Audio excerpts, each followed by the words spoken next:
vamos para outra margem. Eles despediram a multidão e levaram Jesus consigo, assim como estava na barca. Havia ainda outras barcas com ele. Começou a soprar uma ventania muito forte, e as ondas se lançavam dentro da barca, de modo que a barca já começava a se encher. Jesus estava na parte de trás, dormindo sobre um travesseiro. Os discípulos o acordaram e disseram: Mestre, estamos perecendo, e tu não te importas? Ele se levantou e ordenou ao vento e ao mar: silêncio, cala-te. O vento cessou e houve uma grande calmaria. Então Jesus perguntou aos discípulos: por que sois tão medrosos? Ainda não tendes fé? Eles sentiram um grande medo e diziam uns aos outros: quem é este a quem até o vento e o mar obedecem? Palavra da salvação.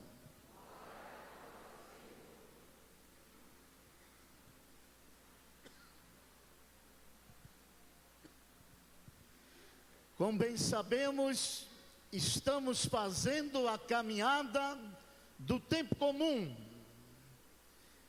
O chamado tempo comum é o tempo em que, através do nosso testemunho batismal, a gente aprende a conhecer melhor a vida de Jesus, a se comprometer da melhor forma com o legado de Jesus e ter a devida comunhão com a igreja de Jesus e com o reino de Jesus. Para isso é muito bom a gente se esforçar para respirar o frescor do Evangelho com nosso querido São Marcos. Ele nos ajuda a perceber Jesus andando no meio do povo, acolhendo os sonhos do povo, ensinando a boa nova do Evangelho ao povo, nos ajudando a entender a lógica da sabedoria do amor de Deus através das parábolas, realizando os sinais do reino, sinais de cura, sinais de exorcismos, sinais com os fenômenos da natureza. Enfim, Jesus nos ajuda a entender que a nossa fé, ela precisa ser, de forma urgente e necessária, uma fé razoável. O testemunho da nossa esperança tem que ser de esperança ativa, e a nossa capacidade de amar tem que ser de forma provocativa. Por isso que na semana passada a gente via Jesus nos ensinando a lógica do reino de Deus, comparando a uma semente. E a gente pensava no tamanho da semente, menor do que uma cabeça de alfinete, um grão de mostarda. A gente pensava na qualidade da semente, que tem a vida de Jesus, o legado de Jesus e a nossa comunhão com o reino e a igreja de Jesus. A gente pensava também que essa semente, ela tem um jeito todo especial, para que a partir da nossa interioridade, ela se transforme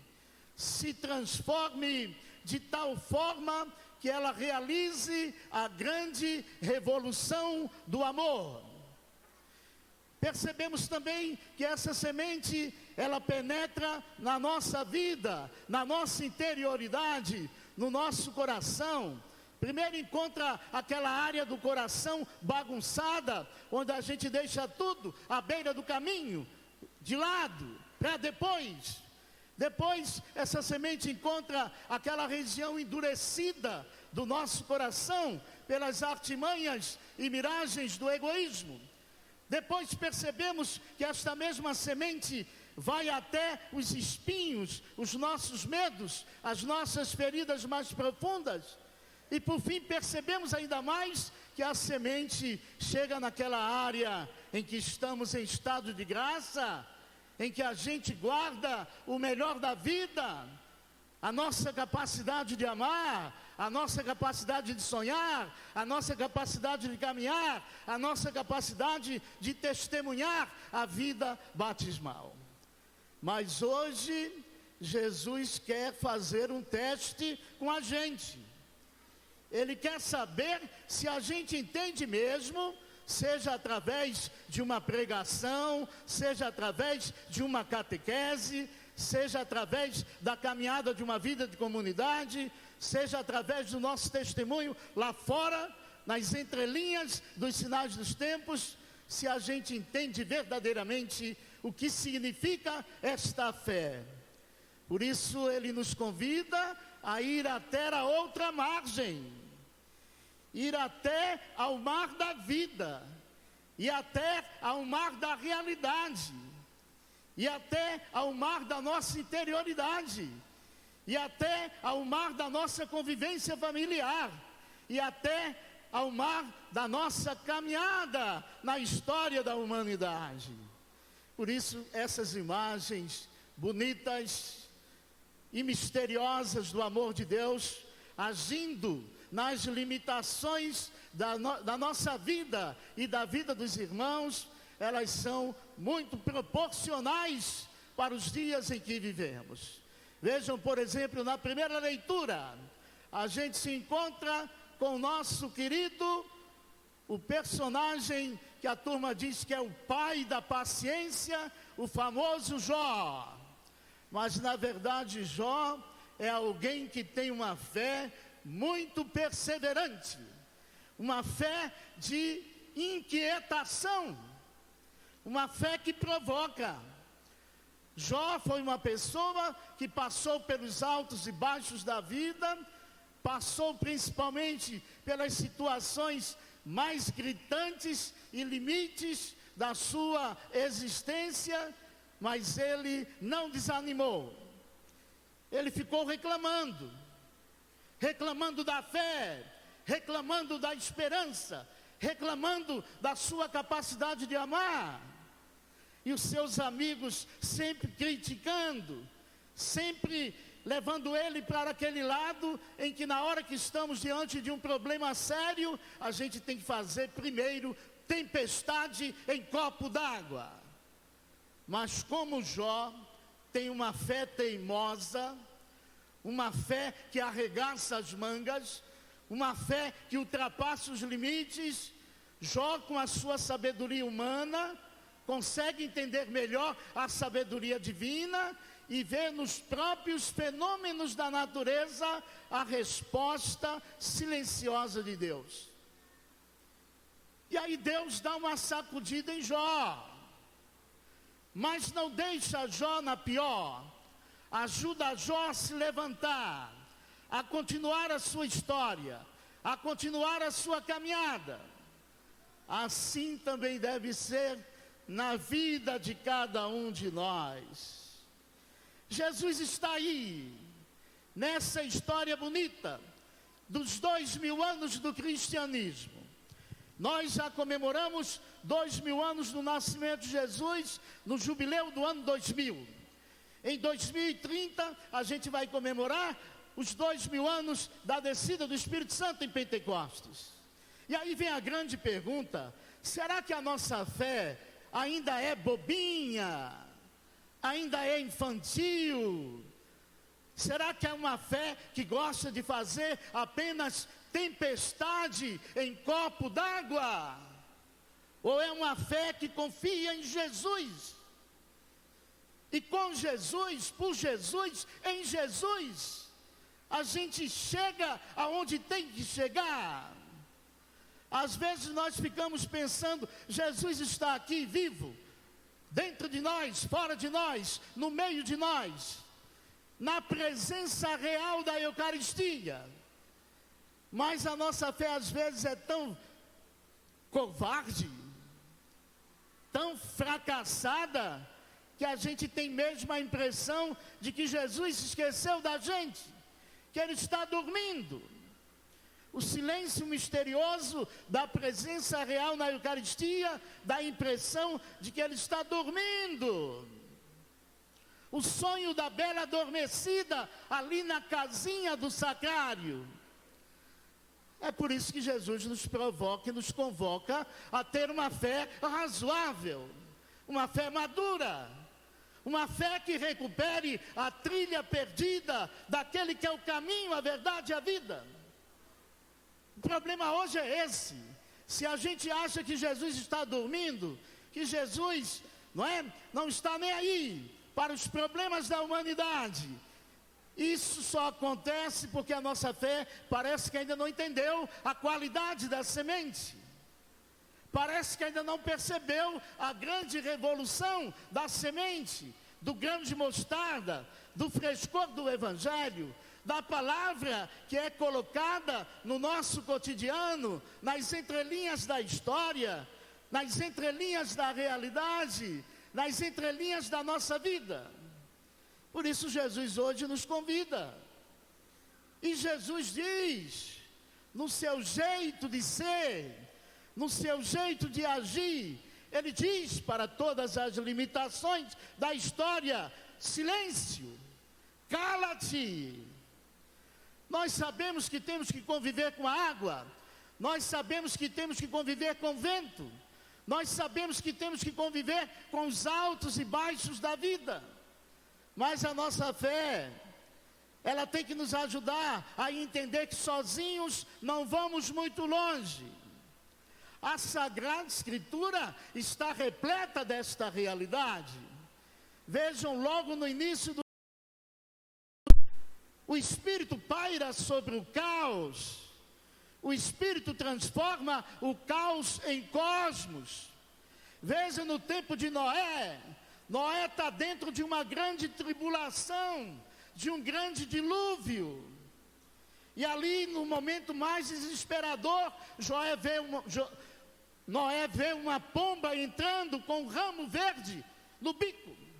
E ali, Noé percebe: Deus está agindo. Vamos escapar dessa. Vamos começar um novo céu e a nova terra. Assim também Moisés, atravessando o Mar Vermelho, Josué atravessando o Rio Jordão, e hoje Jesus acalmando a tempestade no Mar da Galileia. O Mar da Galileia tem esse fenômeno de tempestades. É um mar um pouco abaixo do nível do mar, é um lago um pouco abaixo do nível do mar. Por isso tem alguns fenômenos. Hoje em dia, com a natureza completamente agredida pelo nosso egoísmo humano, a gente percebe fenômenos assustadores, tsunamis, ciclones, terremotos, furacões, enchentes, como vivenciamos esse ano aqui no nosso Jardim América. Mas diante dessas grandes tribulações, a nossa fé, ela tem que ser mais confiante. Confiante naquele que está conosco. Não estamos sozinhos. Mesmo que ele aparente estar em silêncio, mesmo que ele aparente estar distante, está dormindo, mas a nossa fé tem que entender, é assim que Deus age. Nas coisas pequenas, na brisa suave, no silêncio, numa pequena nuvem, num desenrolar de uma caminhada comunitária que se torna cada vez mais viva e comprometida com as exigências do reino. Por isso, cada um, nessa caminhada do tempo comum, pense seriamente: como está o barco da minha vida? Como está a barca da minha família? Como está a barca da minha caminhada comunitária? Como está a barca da minha humanidade? Como está a barca da história? E será que eu navego na realidade do mundo, levando Jesus vivo, testemunhando Jesus vivo? Ou na hora do vamos ver, prefiro fugir pelos atalhos, pelas curiosidades, pelas precipitações e me distancio do Senhor? E é claro que se me distancio do Senhor, fica difícil ver o Senhor agindo nas coisas simples e nas coisas pequenas de nossa vida. Agora vamos encerrar esta reflexão, esta homilia, dizendo o seguinte: eu vou dizer umas frases e respondam com o padre. Se a vida é uma viagem, a Eucaristia é o nosso ponto de parada. Se a vida é uma tempestade, a Eucaristia é o nosso porto seguro. Se a vida é um bom combate, a Eucaristia é o nosso abrigo. Se a vida é um deserto, a Eucaristia é o nosso oásis. Se a vida é um sacrifício sem fim, a Eucaristia é a antessala do paraíso.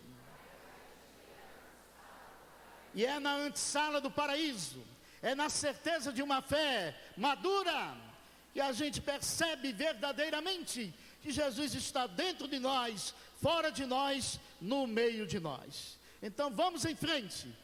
Mesmo que aconteçam tempestades, o Senhor nos faz vencer qualquer tipo de tempestade, mas com uma fé madura e não com uma fé infantil ou de bolha de sabão. Vamos professar a nossa fé. Creio em Deus Pai Todo-Poderoso,